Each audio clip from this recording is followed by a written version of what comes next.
Oi, boa noite, sejam bem-vindos. Hoje o tema da nossa live é transplante de células-tronco no diabetes tipo 1.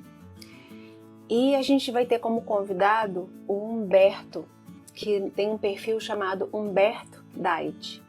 Ele fez parte de uma pesquisa para células-tronco, transplante de células-tronco, e ele vai contar para a gente o que é esse transplante, o que significa, com quantos anos ele fez. Ele vai contar pra gente como que ele ficou depois do transplante e como ele está hoje. Muita gente, muitas mães pensam em transplante de célula-tronco. Isso é muito falado, muito desejado, ansiado, só que hoje em dia nós temos ainda muitas limitações. Por isso que ainda está no campo da pesquisa científica. Então a gente vai chamá-lo para ele poder contar a história dele, tá? Eu espero que vocês fiquem com a gente até o final. Quem não puder ficar, eu vou gravar essa live e eu vou colocar no YouTube. Para quem não assistiu a live que a gente fez na terça-feira sobre Fiasp, essa insulina ultra rápida que foi lançada com a doutora Solange Travassos, ela já está no YouTube, Mãe Pâncreas. É Mãe Pâncreas Cristine, tá bom? Então vamos chamar porque ele já entrou. Ei, Humberto, Olá, tudo bom? Tudo bem, e você? Boa noite. Tudo ótimo. Eu queria que você se apresentasse para o pessoal. Você está me ouvindo bem? Estou te ouvindo bem, sim. Ótimo. Queria que você se apresentasse para o pessoal, seu nome, sua idade, com quanto você teve o diagnóstico, com que idade. Vou contar um pouquinho. Tá bom? Se você tem irmãos, parentes com diabetes. Sim. Atualmente estou com 30 anos, né? E eu descobri a diabetes com 17 anos, né? Diabético tipo 1.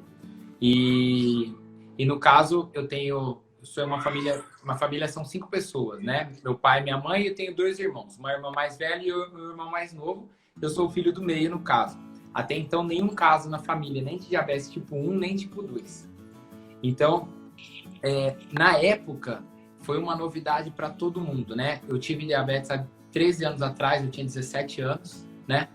E aí, como todo mundo que acaba descobrindo a doença, é aquela surpresa, né? E aí eu acho que, como tem muitas mães pâncreas assistindo, né? Eu lembro muito da percepção da minha mãe, que acabou tendo aquele susto muito maior do que eu, particularmente, que no auge dos meus 17 anos tinha muito da ingenuidade, ou então ignorância mesmo sobre o assunto, sabe? Então, você não sabe... Só queria saber de namorar nessa época, né? Só queria saber de namorar, não tava nem aí pra glicemia. Não tem noção da importância que é, né? Vamos dizer assim, a Uhum. diabetes. Eu lembro que na época, quando eu descobri, minha mãe caiu o mundo, né? E aí E o médico, eu perguntei pra minha mãe, tá, o que muda, né? Sou diabético, o que acontece agora? E aí ela falou, aí o médico falou, não, você vai parar de comer doce e tal, vai ter que tomar insulina. Eu falei, mas é só isso? Tava muito simples, né? Então, na cabeça de um menino de 17 anos, e eu não entendi o porquê que minha mãe tava daquele jeito, né? Como que vai ser agora, meu filho diabético, né? De fato, ninguém tinha conhecimento nenhum sobre a doença e pensa isso há 13 anos atrás, né? Hoje a gente ainda tem muito mais informação, internet, enfim, lógico, que na época já existia a caneta, mas ainda assim, comparado a hoje, eu acho que o acesso e a tecnologia vem avançando bastante, né? Sim. Deixa eu só fazer um parênteses. Mães que estão me ouvindo, observem que ele ficou estarrecido, na verdade, com o susto que a mãe levou.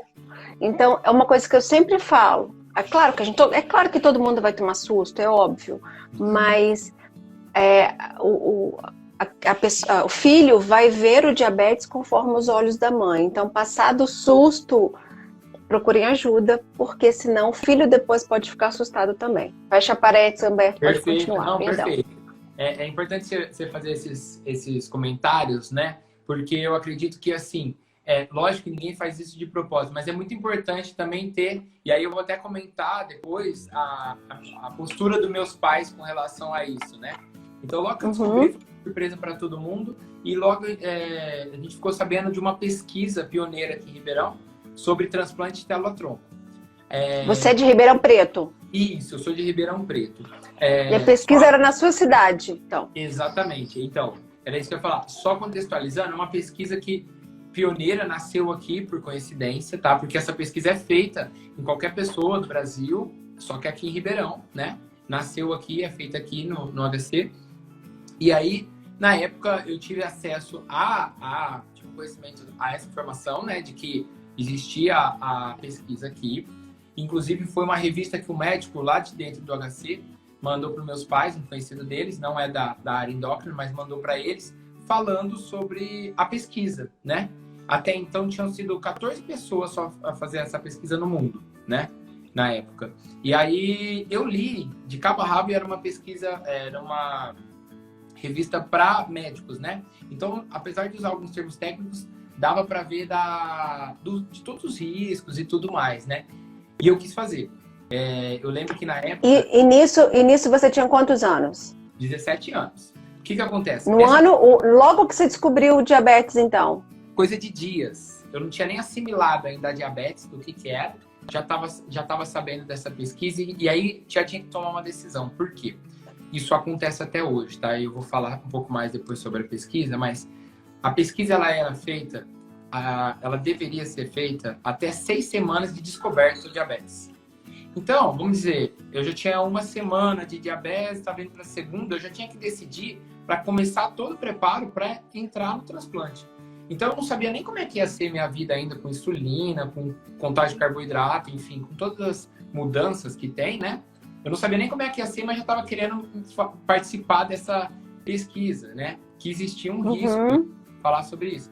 Então, assim, foi tudo muita informação, muito novo, né? E eu lembro que na época, para os meus pais, que também estavam passando por essa novidade, né? Foi algo do tipo assim, tá, mas por que você vai se submeter a um risco? Porque o transplante de célula-tronco, ele envolve quimioterapia. E a quimioterapia... Então faz o seguinte, então para um pouquinho, porque muita gente deve estar entrando agora. Tá. E eu vou te perguntar primeiro, o que é transplante de célula-tronco para o diabetes tipo 1? A gente transplanta o quê de uma pessoa para outra? Quando fala em célula-tronco, o que é essa célula-tronco? Porque assim, imagina, tem gente que não tem ideia do que é, e a gente vai deixar isso no YouTube. Então vamos devagar. Peraí, o que é célula-tronco? Desculpa. Isso, vai. Não, células-tronco são células nossas, tá? Que o nosso corpo produz, no caso. E essas células ajudam fugiu a palavra. Regeneração, recuperação. Na recuperação do corpo. Então, essa pesquisa... E aí, só para a pessoa poder imaginar, quando eu for falar, porque eu também não conseguia imaginar isso. Na época, quando colheu a célula-tronco, pensa que é uma bolsa de sangue com um sangue um pouco mais... Colheu de onde? Isso. Foi assim. A coleta da célula-tronco, no caso, né? É feito um trabalho com uma medicação para poder essas células descolarem do osso, porque elas são produzidas na medula, elas descolam do osso e vão para a corrente sanguínea, para fazer essa coleta, que é uma coleta minha mesmo, no caso, né? Então, eles não vão dentro do osso, não. Eles pegam no sangue. Perfeito, através do sangue. Então, fazem com que, através de um hormônio, fazem com que essas células saiam do osso e vão para o sangue, para a corrente sanguínea, para fazer uma filtragem. Eu vou fazer uma comparação meio esdrúxula, mas lembra uma máquina de hemodiálise, que o sangue vai, passa na máquina, filtra a célula-tronco e volta para o corpo. Tá? Deixa eu só explicar. Vou até colocar meu óculos aqui de professora. Não sei se você sabe, mas eu sou professora de imuno. Então, pessoal, só para vocês terem uma ideia, existe célula-tronco embrionária, aquela que você tira do embriãozinho que vai se tornar o feto. E existe a célula tronco do adulto. No caso, ela é formada dentro da medula. E quando a gente está falando da medula, não é coluna vertebral, não. A gente está falando de medula dos ossos longos. Tá? Então, lá dentro dos ossos longos é uma célula tronco hematopoética, ou seja, é uma célula precursora lá do sangue. Então, só que ela está dentro do osso. Então, o que ele está dizendo para a gente? Que a pessoa, ele tomou medicação para essas células saírem do osso, ir para o sangue e eles conseguirem filtrar, entre aspas, aí para tirar essa amostra de sangue com as células tronco dele, certo? E aí o que fizeram com essa célula tronco? Guardaram num banco de sangue, né? Porque ela vai ser usada, ela ia ser usada, né? Num segundo momento do tratamento, que era baseado em quê? Só contextualizando um pouco a diabetes. A diabetes tipo 1, como todo mundo aí, a maioria deve saber, é uma doença autoimune que, em algum momento, os anticorpos começam a atacar as células betas do pâncreas e aí, por ser uma doença autoimune, e hoje não se sabe a causa, não se tem a cura, né? Não sabe, existem vários estudos que falam de várias alternativas que podem vir a gerar, né? Fazer com que esses anticorpos ataquem o pâncreas, mas nada concreto, né? Então, essa pesquisa, ela visava o quê? Vamos colher as células troncos, que foi o que você explicou muito bem, da pessoa mesmo, para ajudar no momento de reconstituição. Vamos zerar todo o sistema imunológico dele, porque os anticorpos dele vão parar de reconhecer o pâncreas como se fosse um vírus, uma bactéria, um objeto estranho dentro do corpo. Vamos zerar, então você perde toda a imunidade, perde as vacinas, você perde como se fosse um recém-nascido mesmo. Toda a parte do sistema imunológico, zero. Agora deixa eu traduzir para o pessoal.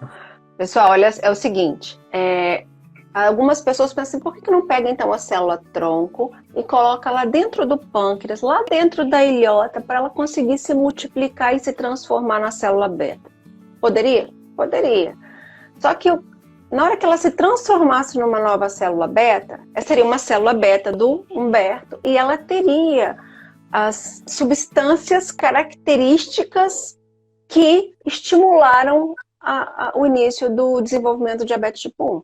Então, ou seja, o problema não é a célula beta dele, o problema é o sistema imunológico que reconhece a célula beta como estranha e passa a atacar. Ou seja, precisa resetar. Sabe resetar o computador? Você reseta o sistema imunológico. Para isso, você tem que eliminar todas as células que estão lá, porque as células, nós temos células de memória. Então, mesmo se a gente tirasse o anticorpo dele agora, a célula de memória dele, que existe lá no sistema imunológico, ela continuaria produzindo anticorpos contra essas células, contra essas novas células beta. Então, precisa zerar. E para isso, precisa fazer quimioterapia. Não é isso? Exatamente. Que envolve todos os riscos que nós conhecemos. Hoje é muito comum a gente ver quimioterapia usada em tratamento de câncer, né? E assim, fazendo uma correlação, a medicação é tão forte quanto, é lógico que usado para outro tipo de tratamento, mas todos os sintomas todos não, mas alguns que de efeito colateral da quimioterapia eu tive. Então, caiu o cabelo, né? Zera a imunidade, você tem muita náusea, muito enjoo, você fica com o corpo extremamente debilitado. Você fazia sessões e ia para casa ou você ficava no hospital, Humberto? Então, são duas partes o tratamento, né? A primeira parte faz uma quimioterapia para estimular, inclusive, essas células tronco. E depois eu tomo um hormônio por 15 dias. Então, eu ia e voltava.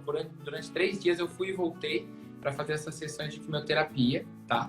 Depois apliquei esse hormônio por 11 dias, na verdade, para poder estimular as células irem para o sangue.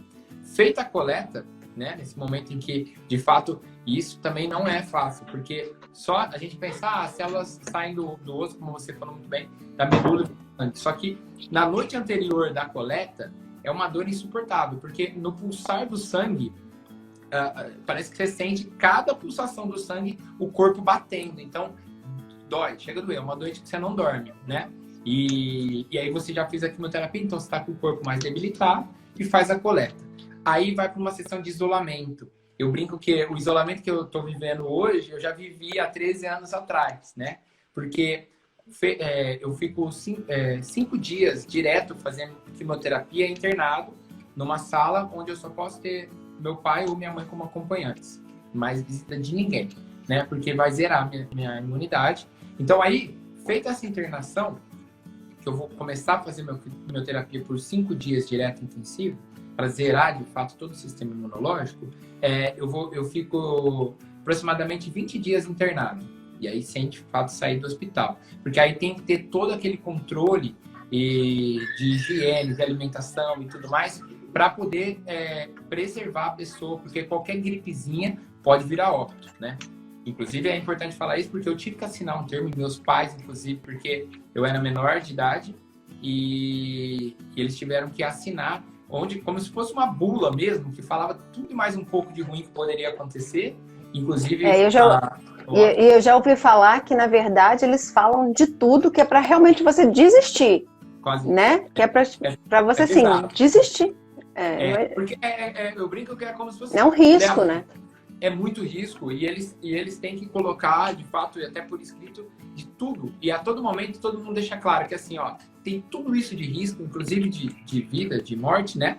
Você tem esse risco de ficar estéril, risco de contrair qualquer tipo de doença e ninguém está te prometendo a cura. Você está se comprometendo a participar dessa pesquisa, lógico, por livre e espontânea vontade, e ninguém está prometendo que você vai ficar curado, né? Então, aí a cabeça da minha mãe foi loucura, né? Porque você não precisa passar por um risco desse com 17 anos, sendo que você pode viver, e a gente sabe que pode, uma vida inteira controlando a diabetes, né? Eu acho que ela só topou porque você já tinha 17 anos e já tinha uma cabeça que podia dizer para ela, não, mãe, vale a pena por conta disso. Porque a mãe em si, ela só pensa no risco, né? Perfeito. Ela só pensa no risco. E eu acho que, na época, eram feitos de 12 a 35 anos. A partir de 12 anos. Eu fiz com 17, né? Hoje já mudou. Hoje é de 18 a 35 anos. Eles não expõem também mais jovens a esse risco. E vários pais e mães me procuram para saber, e eu entendo perfeitamente, né? Porque querem que o filho faça, às vezes, criança e tudo mais. Só que eu confesso que, além de não ser uma decisão fácil, né? Eu confesso que é uma exposição muito grande para uma criança.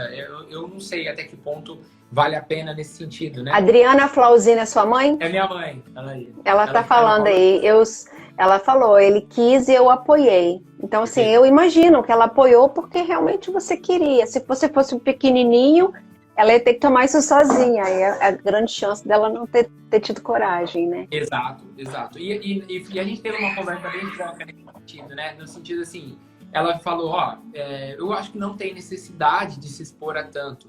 E aí eu conversei com os meus pais no sentido assim, eu acho que é coincidência demais eu estar dentro desse protocolo, ser da minha cidade, eu poder ajudar de alguma forma a medicina, né? Porque, querendo ou não, dando certo ou não, eu estaria ajudando na pesquisa, né? Sim, então, claro, com certeza. O propósito é maior do que pensar só em mim, né?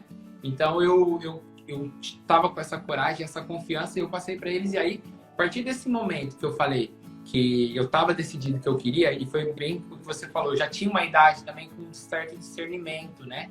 Já, por mais que eu não tivesse tanto conhecimento quanto a doença, eu já estava quase homem, vamos dizer assim, 17 para 18 anos, né?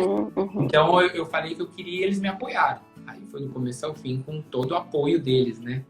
Dos meus pais, porque não é uma coisa tão simples assim. E eu vejo muitos pais falarem que quer, e eu lembro que até então a pediatria não apoiava a crianças a participarem dessa pesquisa, né? A pediatria do AVC.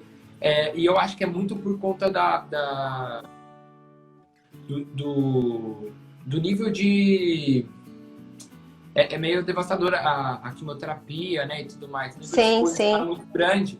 Então, a gente não sabe como o corpo de uma criança reagiria a tudo isso, considerando que a pessoa acabou de descobrir a diabetes, então, muito provavelmente, as glicemias dela já vêm alta.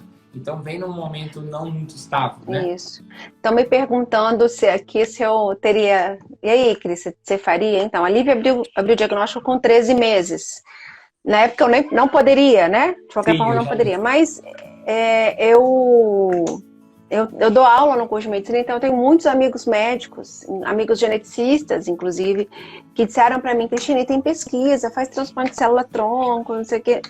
Mas eu como professora há mais de 20 anos de imuno e de micro, eu não consegui pensar na possibilidade. Às vezes é melhor você não saber de determinadas coisas, entendeu? Então eu fiquei só com o medo. A Lívia não podia dizer para mim, mamãe, vai ser bom por conta disso, entendeu? Me dá aquela coragem. Então, a sua mãe realmente, ela sim é uma mãe pâncreas raiz, entendeu? Raiz. Eu sou mãe pâncreas Nutella, assim. Mas me conta, eles pegaram a célula-tronco e eles colocaram onde, para o pessoal poder entender, Humberto? Então, vamos lá. Aí, como eu comentei, para quem não estava aí, fez a primeira parte do tratamento, faz uma quimioterapia para estimular essa célula-tronco.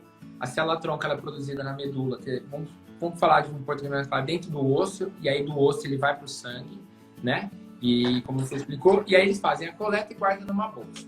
Eu volto para o hospital para fazer, de fato, uma quimioterapia intensiva. E aí, de fato, seguindo o isolamento, e aí as pessoas que entravam no quarto, os enfermeiros só de máscara, né? Porque você, melhor do que eu, sabe os riscos que tem essa parte de zelar a imunidade é extremamente perigoso, né? Muito agressiva o tratamento. E aí, feita essa quimioterapia, passam-se uns dias em que a imunidade já está zero. Quando eles medem a imunidade, você de fato está zero. Eles vão infundir de volta essa célula-tronco. Então vem numa bolsinha de sangue, imagine uma bolsinha de sangue desse tamanho mais ou menos, um sangue mais rosado. A forma como eu conseguiria descrever seria de diferença para a pessoa poder imaginar, porque eu também não sabia o que é. A célula-tronco minha, no caso, era uma bolsinha de sangue, com sangue bem rosado, não aquele sangue escuro, né?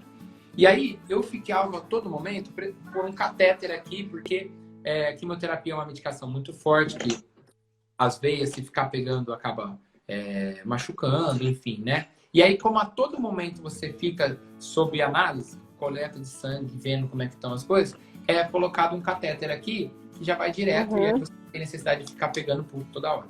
Então, como que eles infundem? Eles colocam uma bolsinha, como se fosse um soro, como uma bolsa de sangue, que vai ser colocado por esse catéter, tá? Então, e aí também foi um momento assim único na minha vida, porque existe toda uma preparação lá, não é uma cirurgia, tá? Porque é um catéter simples, como se fosse colocar o sangue por aqui. E aí todo mundo muito bem preparado, e muitas pessoas também perguntam, não teve custo nenhum, é uma pesquisa, né, totalmente gratuita, enfim. Eu só tive que me dispor a fazer, e aí eu senti também da equipe um preparo assim gigantesco de enfermeiros, assistentes, médicos. E aí, no caso, todos lá, nesse momento, falaram para mim, não, fica tranquilo que você vai sentir. E aí, acho que foi mais do meio para o fim, uma pulsação diferente, um gosto. Hoje eu não lembro tanto, mas eu lembro que era um gosto parecido com cana-de-açúcar, né? Vem um gosto forte aqui na boca. E aí começa uma aceleração do coração, parece que você vai explodir. Brincadeira da parte, começa uma pulsação acelerando, e aí vem uma pressão muito grande, e para. Aí acaba a bolsa e para. Mas é uma coisa assim, muito doida, se você for pensar. Eu tô rindo porque a Tati aqui falou, eu prefiro kefir. É bem isso. Porque é claro que quando a gente fala de uma possível cura, todo mundo tem, às vezes, vontade de se expor e tudo mais, mas eu acho que é importante também trazer o tamanho e agressividade do tratamento. E assim, não me arrependo. E o interessante é que eles infundem essa célula-tronco na sua circulação. E essa célula-tronco, então, vai procurar os órgãos que precisam ser reabilitados. Ou seja, você ali recebeu uma terapia para o pâncreas, né? Que é ele, digamos, se estava com defeito, mas se tinha alguma outra coisa no seu corpo que também precisava, recebeu uma célula-tronco ali que também, né? Perfeito. Porque é como tudo. Não é algo específico no pâncreas, que nem às vezes um transplante de pâncreas é diferente, né? Isso é exatamente, foi bem analisado. Que qualquer parte do seu corpo pode, se tivesse precisando, estaria sendo ali reposto com uma célula-tronco. Muito interessante. Porque, assim, é até bom ele ter falado da transplante. Tem muita gente que fala assim, eu quero fazer um transplante de pâncreas. Só que assim, pessoal, o transplante de pâncreas, qual é o problema? Além de você ter que fazer tudo o que ele fez, você está recebendo um órgão de um doador. Quando você recebe um órgão de um doador, primeiro você tem que ver a compatibilidade. E a compatibilidade, por mais parecida que seja, ela não é idêntica, porque não é um clone seu. Ou seja, por mais que seja parecido, você vai precisar tomar imunossupressor dali em diante, com aquele pâncreas novo. Então ele vai produzir insulina, só que dali para frente você vai ter que tomar imunossupressor ad eternum. Diferente dele, ele foi recetado, recebeu um plus dele mesmo, então a partir daí ele não precisa, você não precisa tomar medicação mais, não é isso? Isso, muitas pessoas perguntam se eu tenho que tomar remédio pro resto da vida, enfim, por conta de uma possível rejeição. No caso, não precisa, porque foram células minhas mesmo, né? Não tem esse risco de rejeição. É autólogo? Fala. Eu acho que é autólogo. E o que hoje tem um braço aí de pesquisa novo, pessoal, que já fala o seguinte, qual é a questão aí? Que o sistema imune uma hora vai perceber que passaram a perna nele. Uma hora ele se toca. E eles já começam a falar em transplante de célula beta direto no pâncreas, mas um pool de célula beta, ou em outros lugares, no abdômen também, mas com um pool de célula beta protegido por uma membrana. Que aí você, quer dizer, um outro braço que eles já estão pesquisando. Mas aí, conta, aí você recebeu essa célula, sentiu esse gosto, e aí foi para casa? Só um parênteses que você falou, que eu acho muito importante ressaltar isso. Eu até vi gente comentando, tô doido para saber o resultado e tal. A gente vai falar, mas eu acho que as pesquisas vêm avançando muito. E aí, uma pode ser que não seja exatamente aquilo, mas já ajuda outras, né? Que vem ajudando isso. Eu acho perfeita essa observação, né? Não existe assim. Eles descobriram que, enfim, né? Vão caminhando. Na verdade, não é que deu errado. Às vezes o que nessa vai contribuir para essa, que vai contribuir para essa, que vai contribuir para a seguinte. A gente tem muito antibiótico hoje porque um dia alguém descobriu lá a penicilina a partir de micro-organismos. E aí você vai. Mas enfim, aí você recebeu e aí? Aí eu tive aquele momento assim, inusitado na minha vida, né? Que parecia que eu ia explodir, o corpo parece que vai explodir, e aí abaixa tudo. E aí assim, não acaba ali, né? Beleza, eu fui as células e só lembrando um pouquinho, de fato a quimioterapia ela deixa a gente bem debilitado. E eu, no caso, tinham dias que eu acabava não comendo, teve dias que eu passei mal, tive vômito, 18 vômitos num dia, coisa relevante. Ficou claro, assim, né? Muito, muito magro. E assim, você no caso, às vezes não consegue comer direito. Cada um acaba tendo. Teve gente que teve que tomar sangue, eu não precisei, né? Dos que passaram pela pesquisa. Mas eu falo assim, o que mudava para mim de outras pessoas que passam por tratamentos tão agressivos quanto, é porque eu tava ali porque eu queria, entendeu? Eu acho que eu tinha muito isso firme na minha cabeça, que assim, eu não precisava estar passando por nada daquilo. Então eu tinha aquela certeza assim, vou fazer porque tem um propósito maior e eu tô aqui porque eu quero, né? Então, eu acho que isso ajuda muito, né? Foi uma opção, foi uma escolha.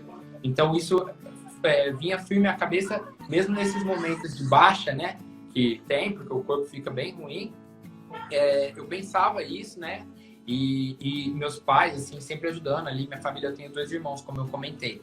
Meus irmãos, e a gente sempre foi muito grudado. Eu não podia ter contato com eles, porque eu já estava tendo contato com os meus pais. Então, eu lembro que era só através da porta do quarto, que tinha uma janelinha, que eu via eles assim, eles demais dando oi só, e foi esse contato durante aí, esses 25 dias que eu tive. E aí, para lembrar, não tinha WhatsApp como tem hoje, né? Não tinha internet como era. Eu acho que era SMS, DVD, livro, e assim, não é igual. A gente pensa no isolamento hoje, que já é difícil. Então, você imagina 13 anos atrás. E para um garoto de 17 anos, com nível de testosterona e energia lá no teto. Exato. Agarrado no teto, assim, né? Eu abri mão. Só não devia estar porque estava se restabelecendo. Perfeito. Mas de qualquer forma, você fica entediado. É natural da idade. Fica. Porque você está num quarto de hospital, né? E eu abri mão. Na época, minha turma estava viajando para terceiro colegial, tinha vestibular, aquelas coisas que são da idade, né? E eu acabei não fazendo junto com eles, porque eu tive que terminar ainda, que a escola deu oportunidade. de fazer a distância na época, né? Uhum. Para poder terminar o ano, terceiro colegial, mas não prestei, não viajei com a turma de formatura, mas não pude ir na festa de formatura, sabe aquelas coisas? Mas tudo ciente, né? Foi opção minha. Falei, vou participar disso, mas eu vou abrir mão disso, né? Então são escolhas. Não me arrependo, não, nesse sentido, né? E aí, feito o transplante, eu ia ter que seguir agora em casa, mas com isolamento. Então eu ficava de máscara e aí a gente lá em casa revezava, porque o olfato, o paladar com a quimioterapia fica muito sensível. Então você sente o cheiro a 10 quilômetros de distância. Então fica tudo também embrulha o estômago, enfim. Então, para eu não ficar toda hora de máscara, eles ficavam de máscara e eu ficava em casa sem máscara. Só que como a gente sabe que pro diabetes é muito importante a atividade física. Então eu estava meio debilitado. Então, pelo menos todos os dias de manhã, minha mãe ia comigo no horário em que o parque estava vazio, fazer uma caminhada para poder ajudar na glicemia, porque a partir do momento que eu entrei com a quimioterapia, eu parei com a insulina. Eu comecei com a insulina como todo diabético tipo 1, né? Com as glicemias totalmente alteradas quando eu descobri. E aí, parei com a insulina exatamente no momento em que começa a quimioterapia, porque a alimentação já não está mais daquele boa como você vem fazendo, né? E aí não tem tanta necessidade. Até porque eles consideram que parte do seu pâncreas funciona ainda. Vale lembrar que assim, a pesquisa ela exige que seja dentro de até 6 semanas descoberto, porque eles consideram que pelo menos 1/3 do seu pâncreas ainda esteja ali. Que muita gente chama de fase de lua de mel, enfim. Tem gente que não passa, né? Sabemos. Mas assim, eles fazem exames para ver quanto que está o nível de produtividade ainda do seu pâncreas. O protocolo pega... É igual, eu faço pesquisa também, a gente trabalha com crianças com... no máximo, no caso aí, tem um tempo maior, mas que tem que ter ainda produção endógena ainda. Ou seja, que ainda tem as últimas lá suspirando. Perfeito. Mas você tinha algum protocolo do tipo assim, não tomar insulina depois? Como é que era? Existe algum protocolo pós-pesquisa? Existe um protocolo que falava mais ou menos o seguinte: eu saía de lá sem tomar insulina, mas continuava diabético no sentido que controle de carboidrato, eu não tenho pâncreas 100%, eu não regenerei meu pâncreas, pelo contrário, né? Assim, eu estou preservando a parte dele que ainda sobrevive, né? A ideia ainda é essa. Então, assim, a quantidade de carboidrato era reduzida, né? E aí, uma batelada de remédios, antifungos, anti-tudo, que eu não vou lembrar agora os detalhes, mas era coisa de 13, 14 remédios por dia que eu tomava, fora o controle de alimentação. Que além da diabetes, eu não comia nada com açúcar e controlava o carboidrato rigorosamente, porque eu não aplicava insulina. Então, o que meu pâncreas produzia tinha que dar conta ali, né? Claro que sem me desnutrir, né? E era esse o controle que eu fazia finalmente.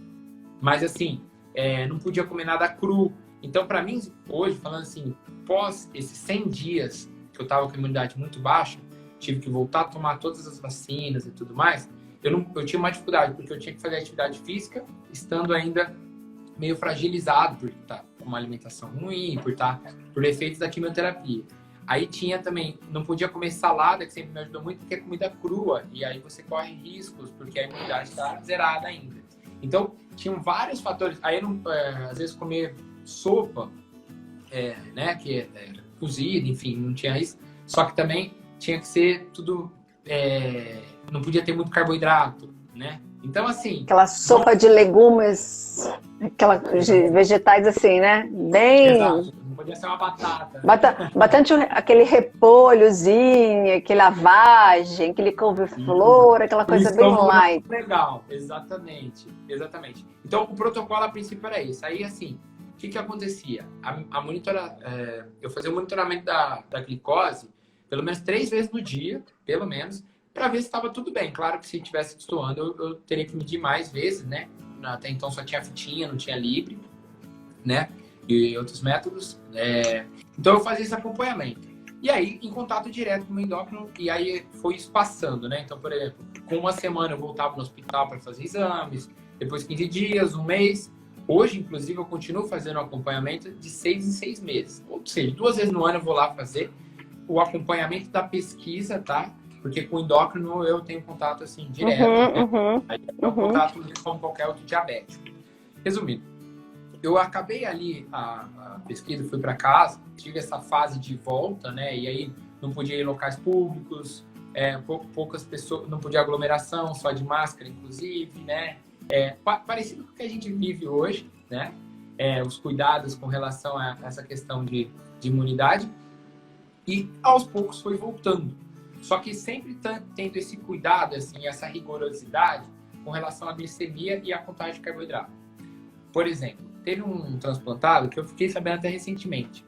Ele preferiu, mesmo após o transplante, constatado tudo isso, ele preferiu comer um doce e aplicar a insulina do que manter essa rigorosidade, né? E aí são escolhas, né? Eu não julgo não, muito pelo contrário. Eu sei o quanto que é difícil, às vezes, você querer exagerar alguma coisa e geralmente o diabetes vai lá correr, né? Na caneta, na insulina e abaixa a glicemia. Eu não tenho esse luxo, né?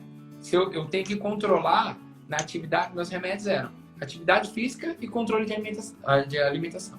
Eram esses remédios. E quanto tempo você ficou sem insulina, Humberto? A pergunta que não quer calar. Fiquei 10 anos assim, controlando. Sem nada, 10 anos. Até os remédios. Então, os remédios era atividade física e alimentação, só. Então, aos 23 anos, então, você voltou a tomar insulina? 3 anos atrás? E, na verdade, com 27, né? 17, com 10, 27. Isso. Então, há 3 anos atrás. Você está com 30 agora? Isso. Perfeito. Só que aí o que acontece? Teve um porém aí nesse meio. Eu voltei a tomar insulina, de fato, assim, minhas hemoglobinas glicadas ficavam sempre boas, 5,5, 5,9. Então, há 3 anos você começou a tomar insulina. E Perfeito. Hoje você começou com a basal, é isso? Comecei com a basal e com um remédio para diabetes tipo 2, chamado Januvia, né? E aí, o que acontece? Eu comecei com a basal, na época do Tresiba já, né? Só que eu comecei a ter muita hipo. E aí a gente foi reduzindo, diminuindo, até que eu fiquei com 6 unidades de insulina. Meu médico falou, Humberto, vamos tirar. Tirei. Um bebê de lua de mel. Exatamente. Tirei a insulina de novo. Fiquei mais 1 ano sem tomar insulina, né? Fiquei mais 1 ano. E aí, depois desse ano... E assim, é esperado que os transplantados voltem a tomar. Eu fui o 15º a fazer. Só que, se eu não me engano, hoje ainda tem um que está sem tomar insulina, né? Mas já foram feitos em 25, se eu não me engano, né? Foram 25 transplantados que participaram da pesquisa até agora. E com exceção desse um, que eu também não tenho certeza, mas eu acredito que sim, os outros todos voltaram a tomar. Cada um teve um tempo, cada um toma de uma forma, assim, tiveram também alguns que foram e voltaram, enfim, tomam quantidades de insulina muito abaixo do que deveriam tomar, né?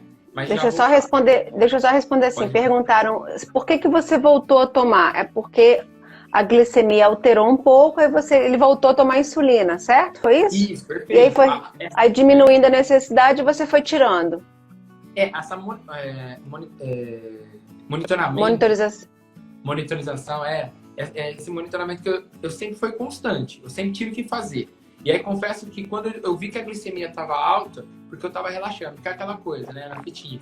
Você mede 3 vezes no dia, tá ótimo. Você mede 2 vezes, tá ótimo. Isso ao passar, e eu, assim, falo como ser humano mesmo, não falando que eu esteja certo, né, mas vida real. Você acaba relaxando. Então, depois de 10 anos, tinha dia que eu não media, tinha dia que eu media, porque quando a gente está vendo que a glicemia está alterada, você não relaxa tanto, né? Hoje mesmo eu acabo usando mais o Libre, porque me ajuda nessa disciplina, né? Nessa disciplina. Então, eu acabei voltando porque a glicemia estava alta, entrei com a medicação, no caso, insulina, e aí meu médico falou, nós temos que entrar com insulina, né? Você é diabetes tipo 1, não tem nada que mude pelo fato de você ser transplantado. E aí entrei com a insulina e com o Januvia. Então, passado um tempo, e continuei monitorando, vimos que não tinha necessidade de ficar, porque estava tendo muita hipo. Foi diminuindo a quantidade de insulina, de fato, fiquei sem de novo, né? E aí, então, aos 28 anos, você ficou sem de novo insulina. De novo, exato. Aí você ficou mais quanto tempo? 1 ano. Aí aos 29... Aí aos 29... na verdade, na época, eu fiquei pouco antes de eu ficar sem insulina, eu estava prestes a fazer um intercâmbio, né? E aí meu médico quis fazer uma batelada de exame, o doutor Eduardo, para ver como é que estava para eu viajar para o outro lado do mundo. E aí que eu fui para a Austrália. E aí minha glicemia estava toda alterada, né? Porque eu estava relaxado. E aí ele falou, ó, eu não autorizo você ir. Isso era uma semana da minha viagem, que eu já estava preparando há 6 meses, né? Que eu ia ficar 5 meses fora do Brasil. E aí ele falou, do jeito que tá aqui, eu não autorizo. E aí ele falou, aí eu falei, não, tudo bem. Voltei para casa, né? Aí eu já tava com 27 anos, eu voltei e falei com meus pais, expliquei a situação e falei, ó, ele tá falando que não autoriza, mas não tem condição de eu não ir. Já tá tudo pago, tudo certo, como vocês já sabem, né? Não satisfeito, ele chamou meus pais no consultório e falou, ó, Humberto tá assim, assim, assim, assado. Se vocês autorizarem ele ir, é por conta e risco de vocês. Ele vai estar do outro lado do mundo. Vocês sabem como que é se acontecer dele morrer lá para trazer ele para cá? Desse jeito. Né? Já era. Pergunta. Fiquei 1 mês aqui para regularizar minha glicemia. Cancelei assim, né? Posterguei a Adiou, viagem, aham. Né? Cancelei algumas coisas que mudei passagem. Esse médico gosta muito de você. Vou te falar que na época eu fiquei com muita raiva dele, mas eu entendo. Hoje, não, é amor. Pelos riscos, né? Claro. Eu tava sozinho, né? Um pouco não, seria muito inconsequente. E aí foi nesse mês que eu até voltei a tomar insulina, e aí eu fiquei disciplinadinho, né? Voltei. E aí, mas aí você voltou com múltiplas doses. Tresiba e o Maalox? Por enquanto. Fiquei 1 mês já basal e Janúvia, e aí foi nesse momento que a gente tirou. Aí eu fui viajar sem insulina, né? Foi um detalhe só que eu não tinha falado. Então, quando eu tirei a insulina, foi prestes a uma viagem. Viajei, voltei pro Brasil, fiquei ainda um tempo sem, que deu assim 1 ano, né? E aí, recentemente, ano passado, eu voltei a tomar insulina de novo. Voltei do mesmo jeito, Janúvia e Tresiba. Né? E agora com o Libre direto para saber. Isso, para controle, né? Então hoje eu não aplico, por enquanto, nenhuma rápida, né? Faço esse controle e aí a gente controla. Se eu não me engano, a minha glicada não foi tão boa, na minha opinião, com relação por conta da pandemia. Eu tenho que fazer muita atividade física ainda. Muito não, né? Normal.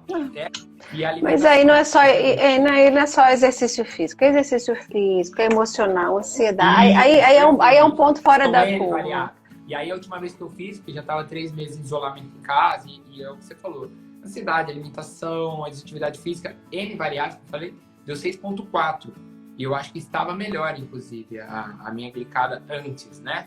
E aí, assim, mantendo hoje, eu aplico 12 unidades de Tresiba e tomo o Janúvia, né? 1 vez por dia. Então, logo de manhã eu acordo, aplico, e lógico, vou monitorando ao longo do dia, mas não tenho... E aí, assim, confesso que... Ou seja, você é um... Tá bom, mas aí se você precisar de sair, você vai ter que aplicar outra rápida. Isso, nunca aconteceu, mas eu prefiro manter assim, na verdade, do que comer é opção. Mas, de fato, eu acabo controlando, porque ela dá se eu exagerar, eu já exagerei, confesso, e ela dá o pico. Ela dá o pico e volta. Mas eu não sei até quando ela vai fazer isso, e eu não fico brincando também, né? Eu prefiro evitar, né? Então, por ser basal, então ele pede para eu deixar naquela média de 70 a 180, mas eu não gosto muito ali do 180, não. Eu prefiro deixar ali de 100 a 150. A doutora Cristina Egner, que é endocrinopediatra, ela está falando, um ganho fantástico, 10 anos sem insulina e agora só com essa. E aí alguém está perguntando, mas vale a pena? Caramba, gente, é só pensar que de 17 anos com uma glicada boa, mesmo que o sistema imunológico daqui a 5 anos se toque assim, putz, me passaram a perna e volte a atacar, né? E a glicemia volte a piorar, ele ganhou um tempo de glicada boa e a chance de complicação 0, né? É exatamente isso que eu penso. Aí quando eu pergunto, mas valeu a pena, não valeu? Então, assim, não pulou. Eu acho que esse tempo que eu ganhei, e eu já... eu acho que já tem muito a agradecer, sabe? Hoje mesmo... Com certeza. E assim, o Dr. Eduardo Cury, né, que é o meu endócrino, ele fala muito assim, cara, fora que o tempo que você ganhou, a tecnologia vem avançando muito, então você está ganhando tempo com isso. Eu tava pensando isso. Você saiu de uma situação que você ia usar NPH irregular. Eu cheguei a usar, exatamente isso. É o último. Para você usar agora Tresiba e Fiasp, se precisar. Exato. E a doutora Cristina tá falando aqui, ó, pâncreas protegido por anos. Vale super a pena. Você teve um tempo aí de glicada linda de proteção aos órgãos e o melhor, você não fez isso para poder enfiar o pé na jaca. Você conseguiu fazer isso e investindo em saúde mesmo. Perfeito. Né? Porque então, a disciplina tem que manter, né? Exatamente. Era assim, a ferro e fogo. Não dava para ficar controlando, às vezes, na insulina, exógena, né? Fala assim, você tem que... Eu tinha que manter com a atividade física e aí saúde mesmo, né? Eu penso que mesmo hoje, além desse ganho todo que eu tive, deu para contribuir alguma coisa, né? Eu acho que manter a glicada todo esse tempo, com os avanços da tecnologia e tudo mais, e foi bem lembrado, né? O Dr. Eduardo ainda ressalta que quando você descobre, você tem uma cabeça. Hoje eu já tô com outra cabeça. Até contagem de carboidrato, eu não precisava fazer, ou melhor, precisava, mas não para aplicar insulina. Então, assim, você já tem todo um amadurecimento, né? Pô, nós estamos falando de 13 anos de conhecimento, e muito conhecimento. Quando eu vou me aplicar, eu já sei como que meu corpo funciona. Eu sei os alimentos que sobem a glicemia. Por mais que eu não corrigisse, eu sabia como é que ia funcionar, né? Eu também acho que só tive ganhos, né? Nesse sentido também. Não me arrependo, não. A doutora Cristina está falando aqui, ó, parabéns aos seus pais pela coragem de aceitarem o protocolo. Tive uma paciente que incluí no projeto, mas a família ficou com medo e não assinaram o termo. Né? Mas então, eu acho válido também, eu confesso que eu não julgo. Na verdade, eu sou meio doido, para falar a verdade, né? Porque tem que ser um pouco doido para participar dessa pesquisa. Porque são muitos riscos e a gente fala assim, vendo hoje, que na minha opinião deu certo, é uma coisa. Agora, na época que você não sabe o que vai acontecer, é outra completamente diferente. Você não sabe se a pessoa vai falecer ou não, se ela vai ter um outro tipo de complicação. Então, assinar um termo expondo uma outra pessoa, um filho, no caso, para um risco, ou mesmo se colocando em risco sem saber o que vai acontecer, que eu acho que é o X da questão. Olhar para trás hoje é fácil, confesso. Né? Então, e agora você pode aproveitar, assim, a pessoa está perguntando se vai ficar gravada no YouTube, tá? É Cristine, Mãe Pâncreas Cristine, é o canal no YouTube. E hoje você ainda pode aproveitar do conhecimento que a pesquisa tem, das pesquisas, para você começar a utilizar coisas que que podem ajudar, que são imunomoduladoras.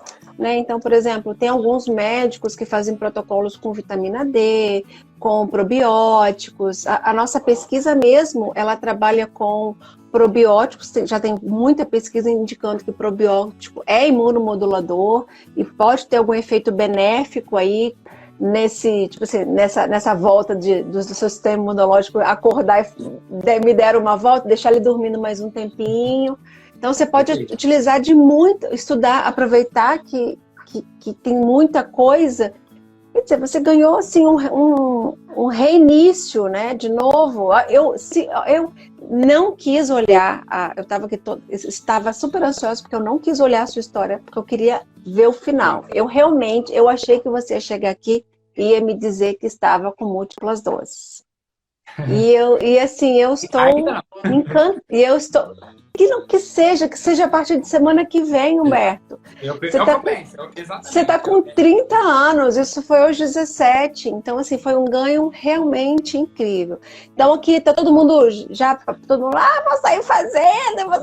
Não é assim, tem protocolo, tem muitos riscos, mas parabéns. Eu acho parabéns. Até vale a pena ressaltar esse protocolo, que lógico, muitas pessoas têm interesse, né? E aí, no caso do protocolo, hoje ele está como? Eles estão fazendo... vamos lá. Não estão fazendo agora por conta da pandemia, tá? Porque seria muita loucura expor, e até porque o HC aqui em Ribeirão Preto, ele está voltado só por conta do coronavírus. Então, nesse exato momento, nós estamos fazendo, mas falando a grosso modo, é feita, né? A pesquisa continua, só tem um stand-by. Mas ela é feita em quê? Pessoas recém-diagnosticadas e aí, de 1 a 6 semanas de descoberto, tá bom?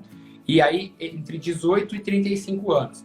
Envolvem outros fatores que eles fazem exame, mas a princípio esse já começa sendo parte do protocolo, né? E deixa eu te fazer uma pergunta. Fizeram uma pergunta aqui. Se você tem ideia de como é que tá o seu peptídeo C? Uma boa pergunta. Ó, eu confesso que eu fiz uma postagem semana passada, se eu não me engano, falando do meu peptídeo C. Se puder conferir lá, porque eu não lembro agora exatamente, mas eu falo certinho. Tá no meu Instagram. Eu fiz falando. Você não lembra nem aproximado? Não lembra nem aproximada? Não lembro, porque. Deixa eu só ver se eu consigo achar aqui. Porque eu não tinha essa informação, na verdade, não lembrava do último, né? E vamos ver se eu conseguir olhar aqui, eu já falo, mas... Ai, fala porque eu tô morrendo de curiosidade. Eu fiz e aí me perguntaram, eu fui atrás. Deixa eu só confirmar, peraí. A gente já tinha... E a sua mãe deve ser assim, só orgulho, né? Deixa eu ver se eu consigo achar você aqui também para olhar, pra gente já falar. E enquanto ele procura, pessoal, vai ficar salvo, tá? Pessoal que entrou depois. E aí, conseguiu? Tô vendo aqui. Ah, então. O doutor Eduardo me passou e eu tava pegando os números aqui. Quando eu fiz a pesquisa no momento inicial, ele só pediu para eu não passar os números. Então eu vou falar, porque ele falou assim, tem muito problema de pesquisa e expor os números. Mas só para vocês terem uma ideia. Se eu não me engano é 6,4, não é? Que seria o ideal. Ele falou o seguinte, no momento 0, minha glicemia, que é... Deixa eu só pegar os números, peraí, que eu acho que vale a pena a gente falar. Então é um exame que você posso passar antes do transporte, principalmente. Não só alguns no marco 0. E eu tô aqui assim, comendo os dedos já. Estão perguntando o que é peptídeo C. Peptídeo C, quando a insulina, vou só explicar aqui enquanto você olha aí. A insulina, ela é produzida na célula beta. Imagina um colarzinho de pérolas. Então tem uma parte desse colarzinho que é o peptídeo C. Ela é chamada ainda de pró-insulina nesse momento. Quando ela vai ser lançada no sangue, a célula beta retira esse pedacinho que a gente chama de peptídeo C. E agora eu tenho a insulina pronta. Então ela é liberada, insulina e peptídeo C. Então quando você pesquisa o peptídeo C, você tem uma ideia de como é que está a produção de insulina do pâncreas. E aí, achou alguma coisa? Achei. É o seguinte, para quem não sabe, só para dar uma referência de indicador, o ideal é estar acima de 0,6, tá? O meu tava com... Eles fazem um range, né? Que você coleta de meia hora. E aí tava com 0,4, logo que descobriu, foi o máximo de 1,75. Com esses níveis de banco. 1,75. Aí, o que é o mais curioso? De 6 em 6 meses eu coletava. Após 3 anos de pesquisa, meu peptídeo C triplicou. O meu pâncreas começou a produzir mais do que antes. E isso daí Ou seja, algumas células se transformaram. Exatamente. Porque assim, eles sabem que na pesquisa eles não conseguem regenerar o pâncreas, né? Diferente do fígado, um outro órgão que há uma regeneração, eles não conseguem. Só que no meu caso, e aí eu não vou saber te explicar tecnicamente, por alguma razão, 3 anos depois, o meu índice de peptídeo ficou 3 vezes maior do que esse. Ou seja, algumas células beta, algumas células tronco que se fixaram ali se transformaram em célula beta. Perfeito. Você teve surgiram novas células betas aí. Produzindo mais do que antes, porque nunca aconteceu mais. Sempre mantendo e diminuindo. E aí, no caso, depois desses 3 anos, vem diminuindo, que aí se equipara ao meu quadro clínico, que hoje, por exemplo, eu preciso de insulina, mas segundo, eu não tenho tanta noção assim, mas segundo o Cury, meu médico, ele fala que a quantidade de insulina basal que eu aplico ainda hoje é muito baixa para o meu tamanho, para o meu peso. Ele fala que não existe, porque eu tenho 1,90, né, peso 85 quilos. E aí, no caso, eu aplico 12 unidades de insulina, né, dessa basal. Então ele fala que é uma quantidade. E aí a gente chega naquele ponto engraçado, que às vezes eu até consigo passar um dia sem insulina e aplico no outro. Mas é uma quantidade irrisória e ao mesmo tempo necessária. Eu não posso passar Sim. direto sem. Sim, serve sim, ali sim. como- Agora, uma coisa que é interessante, que você falou aí, não se sabe por que que surgiram, por que que algumas células aí se tornaram células beta. Mas a gente tem que pensar que você tem um estilo de vida com perfeito. o exercício físico. Você tem o exercício físico gera produção de citocinas que são benéficas, né? Você tem uma alimentação que provavelmente tem ação anti-inflamatória também, porque você se alimenta bem. Excesso de carboidrato não é legal, porque você gera um processo inflamatório no corpo, e que tudo aí, todo processo inflamatório, para quem é DM1, principalmente quem está na fase de lua de mel, que você agora é um eterno lua de mel, tudo que gera processo inflamatório é ruim, porque faz o sistema imune piorar aquela autoimunidade, que no seu caso está meio ali, né, dormindo, meio sonolento, deram uma morfina ad eterno aí, espero que dure ad eterno, mas tudo que você puder fazer que gere um padrão anti-inflamatório e com menor estresse oxidativo no teu corpo, vai melhorar o padrão de autoimunidade. Aí a tendência é você manter as células que tem e por algum outro motivo, que a gente não vai saber, algumas ainda surgiram, né? Então, assim, porque é o que você falou, tem gente que faz a pesquisa e fala, não, agora cara, tô sem insulina, deixa eu pegar aqui vou pedir um podrão aqui, vou comprar um podrão aqui, vou comer um podrão, né? E não é fácil, né? A gente sabe que, e eu confesso que, lógico, tem dias que dão mais vontade. Eu não tenho muita fraqueza com doce, não. Eu aceitei bem de quando... A aceitação é importante, né? Então, pra mim, é mais tranquilo. Mas carboidrato, não, também sou ser humano. Tem dias que dá vontade de comer uma coisa a mais, enfim, né? Mas é aquele controle. Você tá de parabéns. Você tá de parabéns. Você tá de parabéns. Você tá de parabéns pela coragem, tá de parabéns pela sua mãe maravilhosa, que eu espero conhecer, mando um grande abraço para ela. Mas você tá de parabéns pelo autocuidado, por saber que o investimento em você é o mais importante. Isso é sensacional, porque não fica só na falação, sabe? De que é preciso fazer exercício físico. Alguém já quer enfiar o dedo na ferida. Ó. Quanto que é o seu pós-prandial? Então, aí depende, né? Eu vou ver se eu mostro. Eu vou ver se eu posto e te marco para as pessoas verem. E aí você dá uma repostagem. Tá, e você tá usando o livro direto, né? Direto, não dá pra enganar, porque aí eu mostro o gráfico tudo certinho. Mas geralmente não passa disso. Depende do que eu como, é fato, assim, da vida, do estilo. Se eu é aquela coisa meio ingrata, você pode vir seguindo bonitinho. Se você avacalhar aqui, vai subir, não tem conversa, né? Claro. Você adoece? Você adoece fácil? Não, eu tenho uma saúde boa, graças a Deus. A minha imunidade é boa. Não, imagino, porque você tem todo um cuidado, né? Boa. A Janaína está falando, minha pequena está em lua de mel, tem 7 meses e de diagnóstico, mas não tem... 28 segundos para terminar. Grande abraço. Muito obrigada, Humberto, por ter estado aqui com a gente e explicado tudo que você explicou. Obrigado a você pela oportunidade aí, eu acho que é um tema bacana. Mandar um beijo para todo mundo que participou. Obrigado, viu? E vai ficar salvo lá no YouTube, tá, pessoal? Vou colocar agora no GTV para poder baixar e colocar depois no